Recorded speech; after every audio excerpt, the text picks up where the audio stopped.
Cole Bridger paid $800 for a condemned church on the edge of a dead town in central Montana, Come on, boy. and the day he moved in, his dog refused to leave the altar.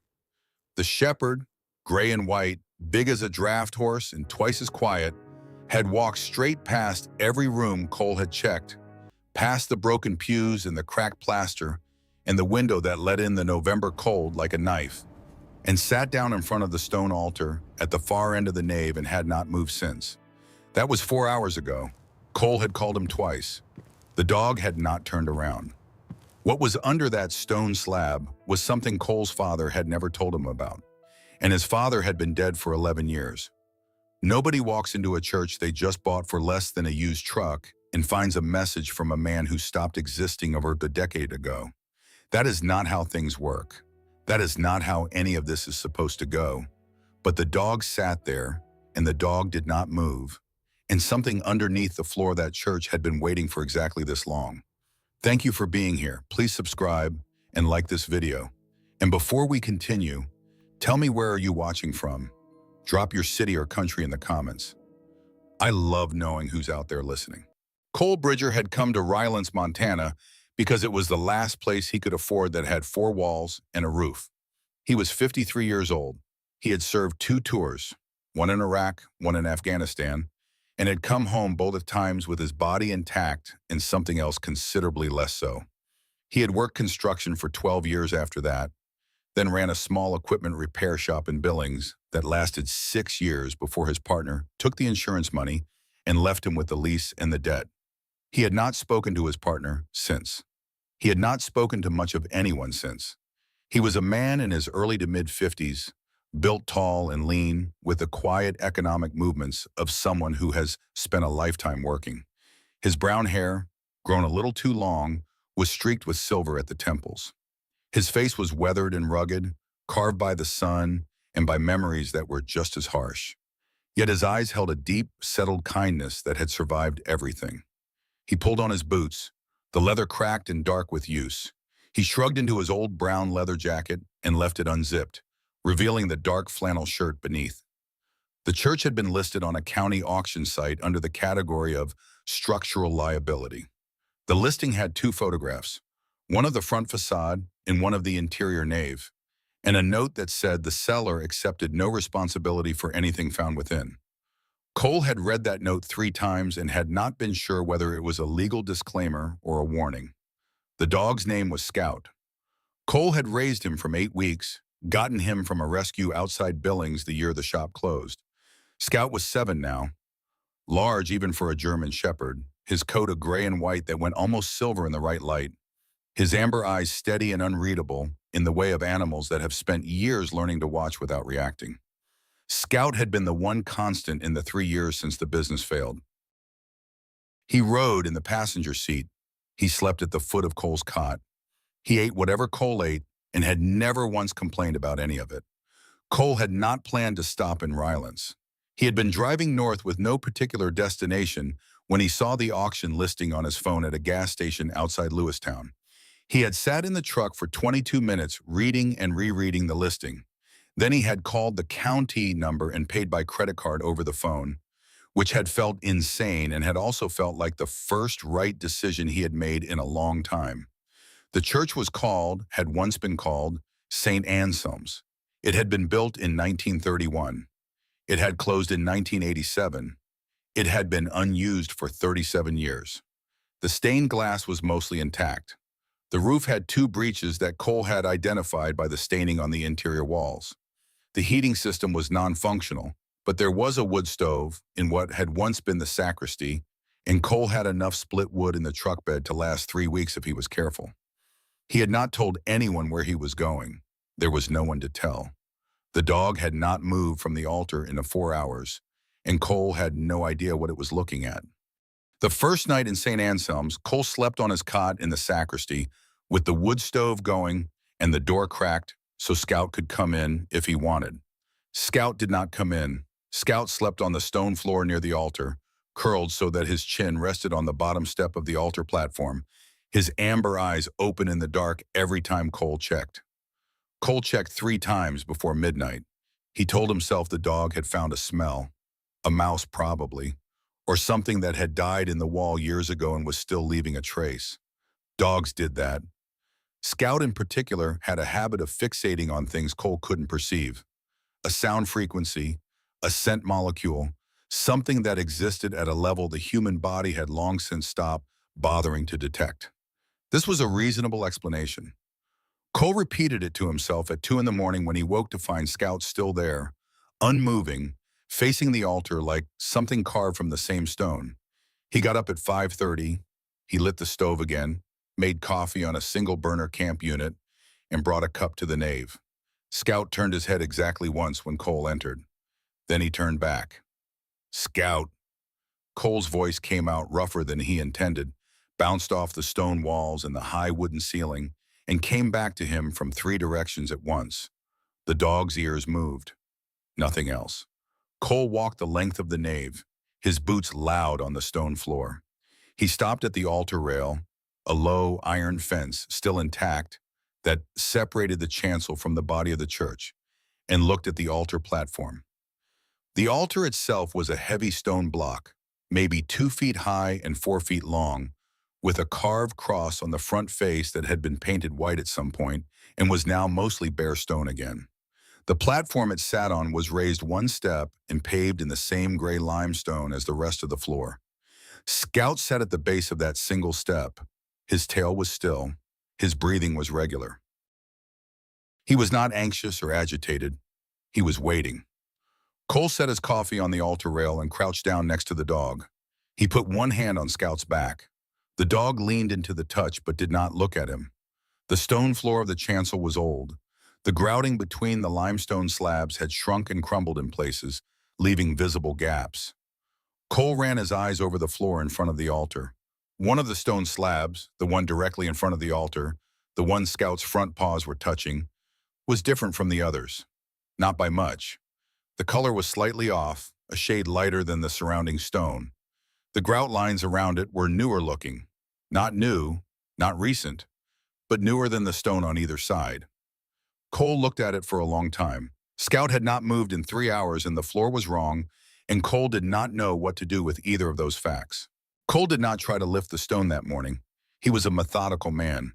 He had learned in the Army that the thing you found in unexpected places was not always a gift. He had learned in business that the thing that looked like an opportunity was not always an opportunity. He made himself eat breakfast, instant oats, a second cup of coffee, and then he put on his work coat and went outside to assess the roof breaches before the light got flat. The town of Rylands had 41 residents according to a county sign he had passed on the way in. He had seen a gas station with a small, attached diner, a post office that appeared to be open 2 days a week, and a hardware store that looked like it had last been stocked in 2009. He drove to the hardware store at 9 a.m. and found a man behind the counter reading a week-old newspaper who set the paper down before answering any question. His name was Walt. He was 70-something, with a hearing aid in one ear and a coffee mug he never let go of. He did not ask why Cole had bought the old church. He just said, "That building has stories." "What kind?" Cole said. Walt set down his coffee mug. "The kind people stop telling." He picked the mug back up. "You need tar paper or you need something else?" Cole bought tar paper and roofing nails and a pry bar. He didn't ask again about the church. He drove back. Scout was still at the altar. Cole worked the roof for 4 hours. The 2 breaches were manageable. The flashing had pulled away from the ridge on one side and a section of shingles had shifted on the north face. He patched both well enough to last through winter with attention. His hands moved without his full concentration. His mind was on the floor. At 2 in the afternoon, he came back inside, drank water, and stood at the altar rail. Scout looked up at him. Then he put his nose to the edge of the lighter stone slab and pressed down. Cole picked up the pry bar. The slab was not mortared in. He found that out in the first 30 seconds. The tip of the pry bar went into the grout line at the near edge, and the slab shifted almost immediately, maybe a quarter inch, with the low groan of stone that had not been moved in a very long time. Cole worked the bar around the perimeter, clearing debris from the gaps, and then got both hands under the near edge and lifted. The slab was thick, 3 inches at least, and heavy, maybe 90 pounds. He got it up and walked it back 2 feet and set it against the altar base. His arms shook slightly. He had not noticed when they started shaking. Under the slab was a cavity roughly 18 inches deep and about 2 feet square, cut deliberately into the subfloor. The walls of the cavity were smooth. Someone had made this space with care and intention, not haste. And in the bottom of the cavity, wrapped in a piece of waxed canvas that had gone dark with age, was a metal box. Cole did not reach for it immediately. He stood up straight and looked at it. Scout stepped forward and put his nose to the edge of the cavity and then sat back and looked up at Cole. "Yeah," Cole said. He was not sure what he was agreeing to. He reached down and lifted the box. It was heavier than he expected. Maybe 5 pounds, maybe 6. A military surplus ammunition can, the kind that had been standard issue since the Korean War, olive drab with a rubber gasket seal around the lid. The latch was a flip-over wire bail that had been pressed flat for a long time. The surface of the box was cold. Cole could feel the cold through his work gloves. He set it on the altar. He did not open it for another 11 minutes. He stood there with his hand on the lid and the cold of the box coming through his gloves and the bushes sitting beside him and the silence of the church around him. And he thought about all the things a man hides in a church floor.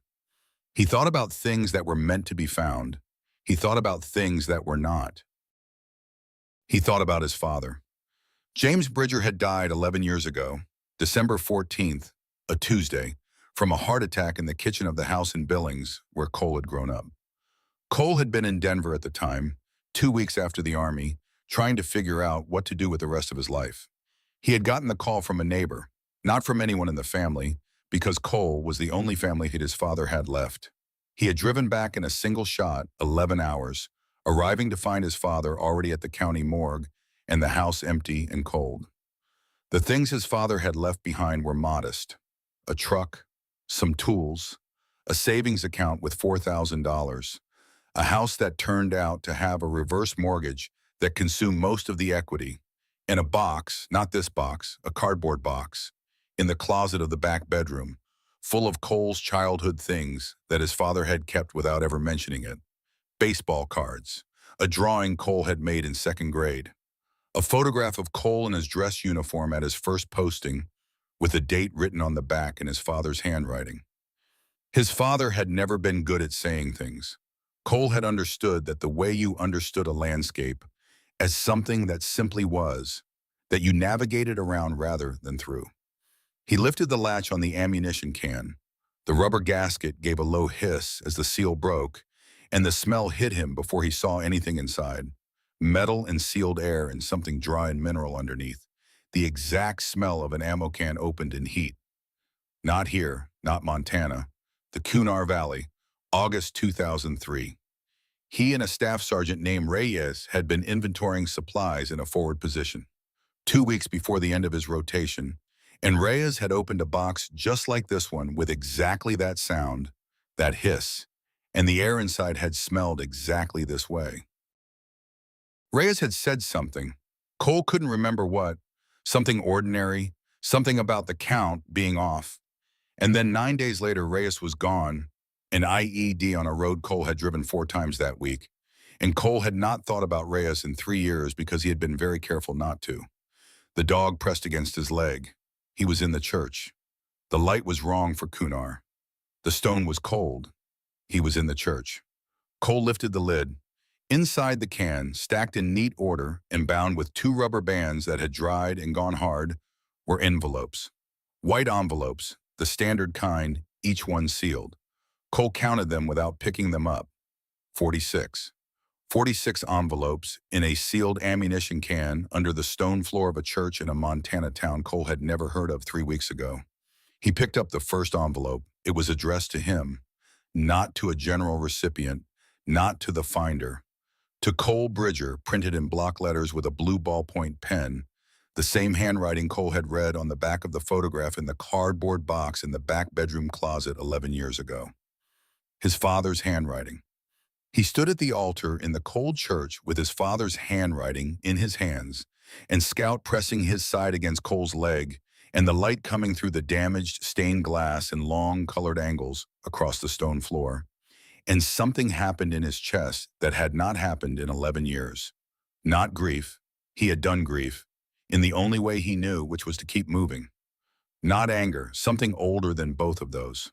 Something that had been waiting in the same way the box had been waiting. If you have ever held something that someone kept from you, kept because they thought they were protecting you, then you already know what his hands were doing. They were very still. Cole set the first envelope back in the box. He put the lid on. Then he picked up the box and walked to the sacristy door and set it on the floor outside and went back into the nave and sat down in the front pew and looked at the altar. He sat there for 4 minutes.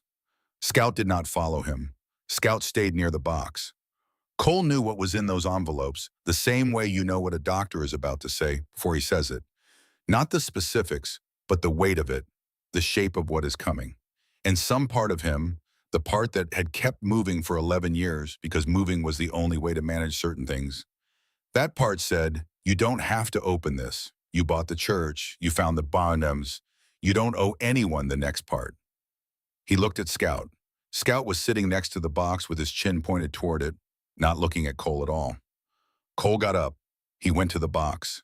He picked it up and carried it to the sacristy and set it on the camp table next to the coffee unit. He sat down on the cot. Scout came in and lay down across his feet. He did not open an envelope for 2 more hours.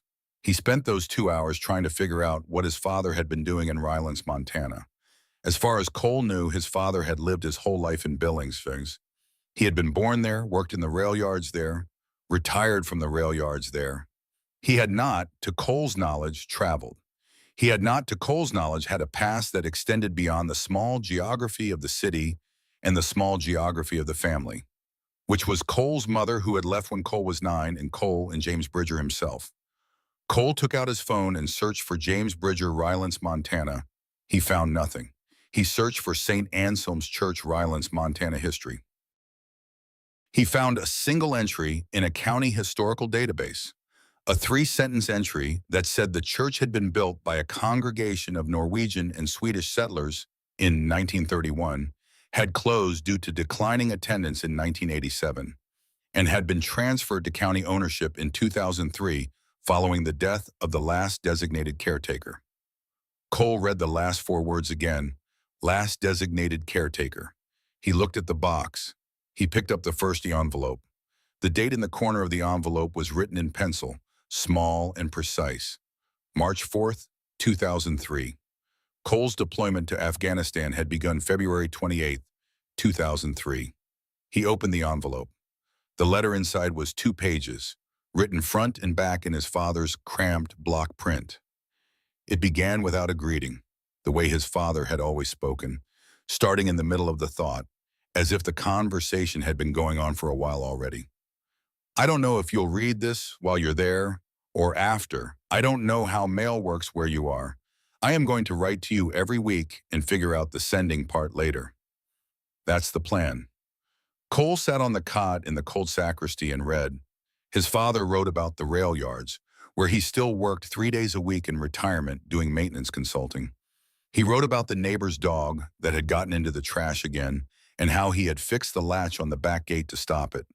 He wrote about a frost in late February that had killed the tree in the front yard, the apple tree, the one Cole had climbed as a child, and how he had not known what to do about that and had just left it there for now. He wrote, I don't tell you things. I know that. I'm going to try in these letters. I don't know if I'll be any good at it. Cole turned to the second page. His father wrote about Cole's mother, something he had never once done while Cole was growing up. He wrote about how she had left, the real reason, which was not what Cole had been told, but something else, something specific, involving a choice his father had made in 1986, a debt taken on to help his own father, and what 17 years of that debt had done to the marriage. He wrote it plainly. He did not apologize for not telling Cole earlier. He just wrote it down. He ended the letter. I am going to go to Mass on Sunday. I found a church in a town north of the city, Rylance. It's an old Norwegian place, mostly empty now. The priest is gone, but the door is open. I'll sit there for a while. It seems like the right place to write to you from. Cole put the letter down. He did not pick it up again for a long time. Scout lifted his head once and looked at him. Then he put his head back down. The apple tree. Cole could see it clearly, had climbed it every summer until he was 14. He hadn't thought about it in 20 years. His father had not mentioned it in any of the brief practical phone calls across 2 decades. His father had kept all of it inside him and then had brought it to an empty church in a dead town and put it in letters he never sent. 46 weeks. Cole had been deployed for 46 weeks. He went to the box and counted the envelopes again. 46. One for every week Cole had been in Afghanistan. His father had written every single week and had not sent a single one. Cole went back to the cot. Scout had not moved from his feet.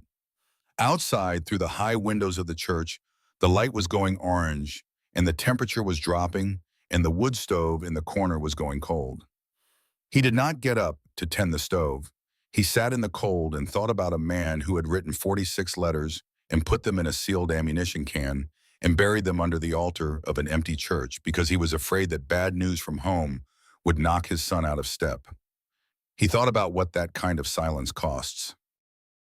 He thought about the phone calls that had been brief and practical and never enough, and how he had always believed that was simply who his father was, a man who did not have words, and how it turned out his father had words, had 46 letters worth of words, had just decided that Cole needed steadiness more than he needed truth. He thought about whether his father had been right. He wasn't sure. The dog lifted his head again. This time he was looking at the door to the nave. Cole looked up. Scout stood up, walked to the door, and stopped. He looked back at Cole once. Then he looked at the door. Cole stood up and followed. In the nave, in the last of the light coming through the stained glass, the stone slab was sitting exactly where Cole had left it. Cole looked at it for a moment. Then he noticed what Scout was looking at. Not the slab, the wall to the left of the altar. There was a door there, small, wooden, half hidden behind what remained of a wooden screen that had partially collapsed. Cole had walked past it twice and registered it as a storage closet. He walked to it now and pulled it open. It was not a storage closet. It was a small room, a prayer room or a vestry of some kind, with a single high window and a narrow wooden shelf running along one wall. The shelf was empty except for one thing. Another metal box, older than the first, a hinged tin box with a simple clasp lock that was not locked. Scout walked to the base of the shelf and sat down. Cole lifted the second box. The second box was lighter than the first. Inside it was a single photograph and a folded piece of paper. Cole set the box on the shelf and took out the photograph first. It was black and white, faded, taken in the 1950s or early 1960s. Two men standing in front of St. Anselm's in what looked like summer. The church was in better shape in the photograph, paint fresh, front steps intact, flowers along the foundation. The two men were facing the camera but not quite at it. Both were in work clothes. One was older, 60s maybe, heavy set, with a face Cole didn't recognize.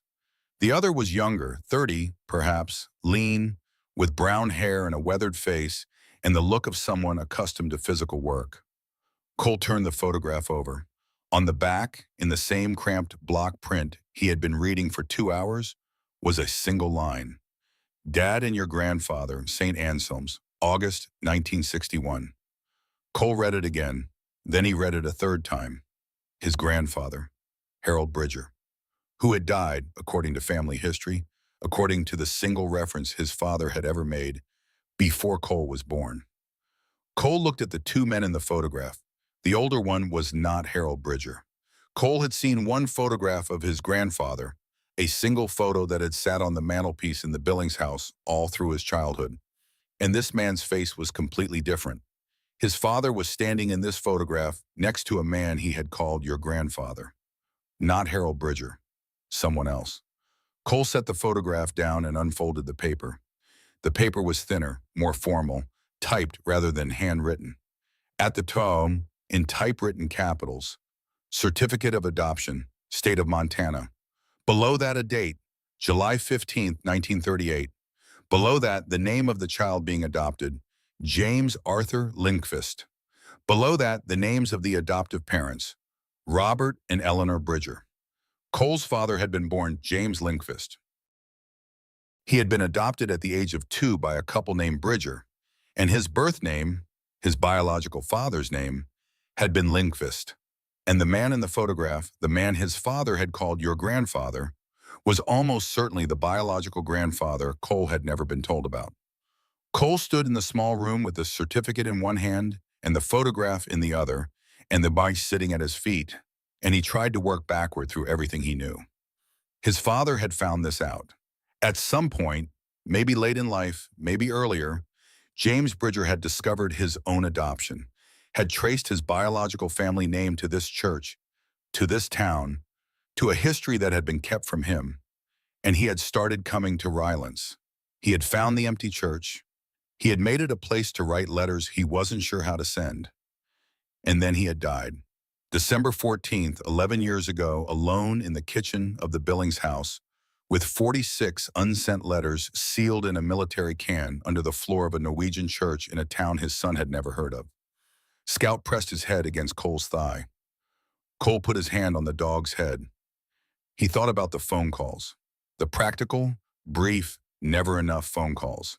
He thought about a man who had found out in old age that the name he had carried his whole life was not his original name, that there was a history behind him he had never been given, and who had not known how to talk about any of it.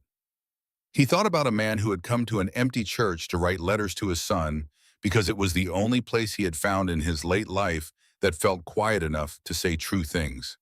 He thought, you were not a man who didn't have words. You were a man who was afraid of the wrong time for them. He was not sure that was so different. Cole folded the certificate carefully and put it back in the tin box. He put the photograph on top of it. He closed the lid. He went back to the sacristy and picked up the stack of letters from the ammunition can and carried them to the nave and sat down in one of the surviving pews, the third row, which his father had probably also sat in. He held the stack in his lap, 46 letters. He would read all of them tonight in order, starting from March of 2003. The wood stove was cold. He didn't get up to tend it. Scout lay down in the aisle beside the pew, close enough that Cole could feel the warmth of him. Cole read. His father wrote about the weather in Billings and the garden and the neighbor's dog for the first 8 weeks. He wrote about the rail yards and a coworker named Dennis, who had retired in April and had cried at his own going-away party, which his father described with dry precision. Dennis cried. Everyone pretended not to notice. That seemed right. He wrote about the apple tree, still standing dead in the yard. He wrote about a television program he had started watching. He wrote about Cole's mother, once in the second letter briefly, and then more in the 10th letter, and then again in the 15th, each time a little more honestly, like a man who had decided to tell the truth in pieces and was finding that each piece made the next one easier. In the 22nd letter, written in late July 2003, the midpoint of the deployment, his father wrote, I found something out about myself this year. I am not going to put it in this letter because I don't know yet what it means. I found a document in a box my mother had kept that I never knew existed. I am going to spend the rest of this year figuring out what to do with it. I am going to tell you when you are home. I want to tell you in person.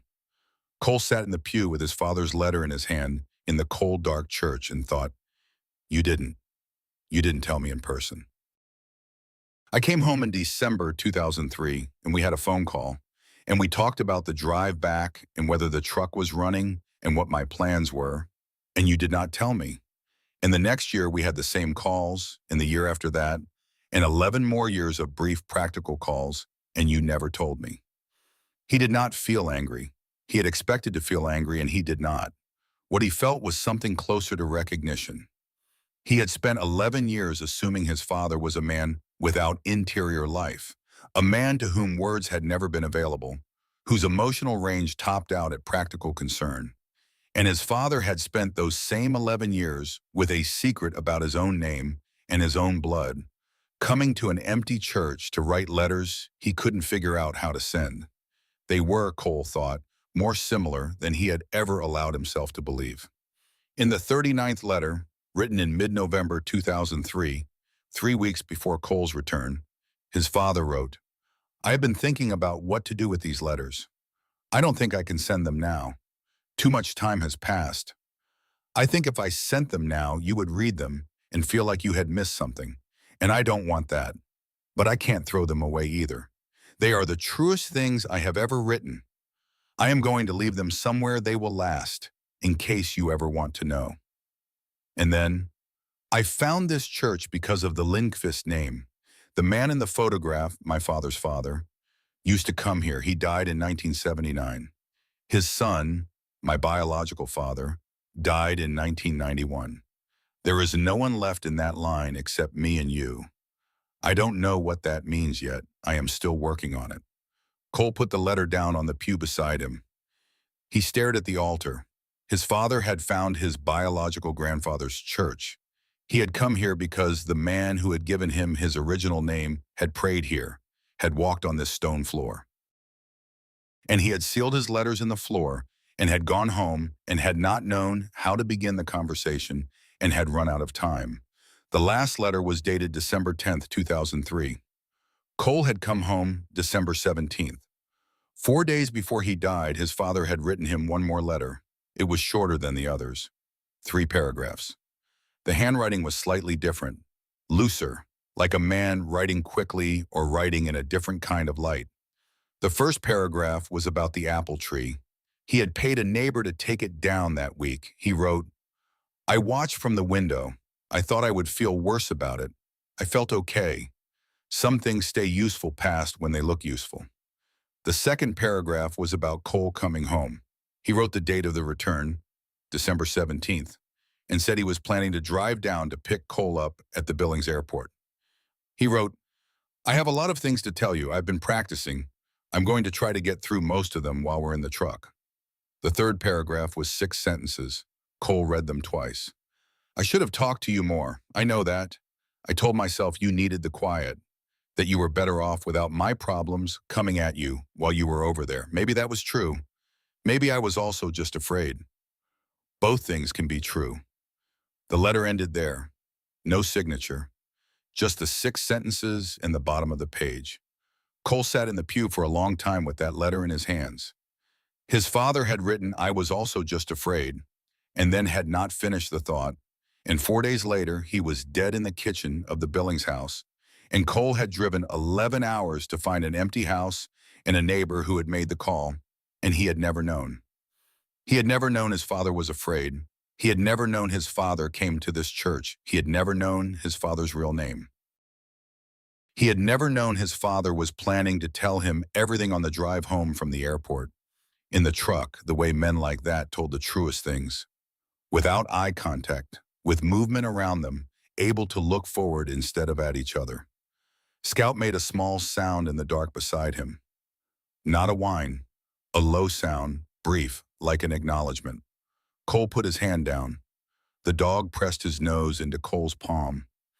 He stayed that way for a while, hand on the door, letters in his lap, the cold church around him, the stained glass turning the last outside light into colors across the stone floor. 46 letters in a tin box and a photograph of 2 men he didn't know standing in front of a church that was now his. All of it left here by a man who had been practicing to have a conversation he never got to have. Cole stayed in St. Anselm's. He fixed the roof properly over the next 2 weeks, then the windows, then the heating. He found a serviceable iron radiator system behind the sacristy walls that only needed new valves and someone willing to work on it, which turned out to be Walt from the hardware store, who came over one afternoon without being asked and stayed for 4 hours and charged nothing. Walt always set his coffee mug down before he said anything important.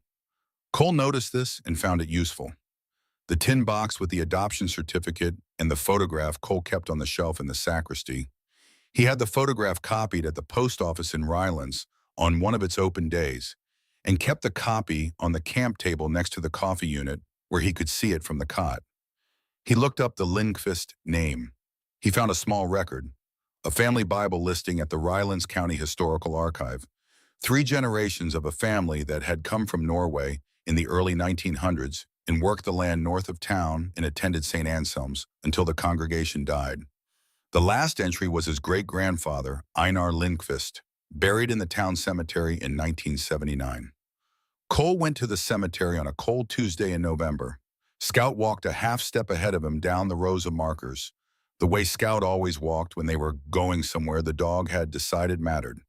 The marker was simple: gray stone, Einar Lindqvist, 1901 to 1979. Han vil til her. A phrase Cole looked up when he got back to the church. Norwegian, it meant, he rested here. Cole stood at the grave for 9 minutes. He counted without meaning to. He didn't try to say anything. He stood there until he was done standing there, and then he turned and walked back toward the road. But 3 steps away he stopped. He turned around and looked at the stone again. Einar Lindqvist, 1901 to 1979. Han vil til her. He crouched down. He picked up a small stone from the edge of the path, smooth, gray, flat, and set it on top of the marker. He didn't know where the habit came from. He had done it without deciding to. He stood up. His knees ached from the cold ground. He looked at the small stone sitting on top of the marker for a moment. Then he walked back toward the road and did not look back. He hadn't wanted anything. There was no wrong to right. His father was still dead. The years of brief, practical phone calls were still what they were.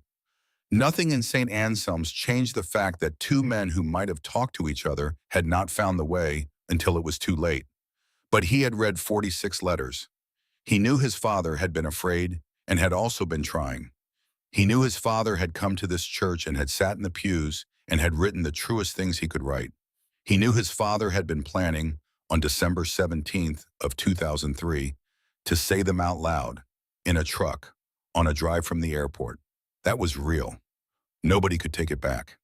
Scout walked a half step ahead on the way back to the church. Through the brown November grass, ears forward, amber eyes tracking the middle distance, with the calm of an animal that has done its work and is finished with the urgent part and is now just walking. The wood stove was going when they got back inside.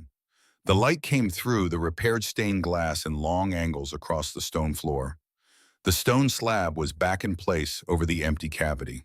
The letters were in a wooden box Cole had built from salvaged pew material on the shelf in the sacristy. Cole did not know yet what the church would become. He had thought about it: a community space, a gathering place, something that used the building the way it was built to be used. He had not decided. He sat in the third pew. Scout lay in the aisle. The last thing Cole had not been able to figure out: there was a second rubber band in the bottom of the ammunition can beneath where the letters had been. No letters attached to it, just the rubber band, and under it, folded twice, a blank piece of paper. Not entirely blank. In better light, there was a single line in pencil at the top, very faint, that had almost faded past reading. It said, "For the next letter, when I figure out how to start." His father had been ready to write one more. He had folded the paper. He had put it in the can. He hadn't gotten there. Cole sat in the pew with the cold and the light and the vine, and he thought, maybe some things don't need a ceremony. Maybe some things just need to have been meant. He never found out who had first told his father about the Lindqvist family. Someone had pointed the way. He had no name to attach to that. He was starting to think that was all right.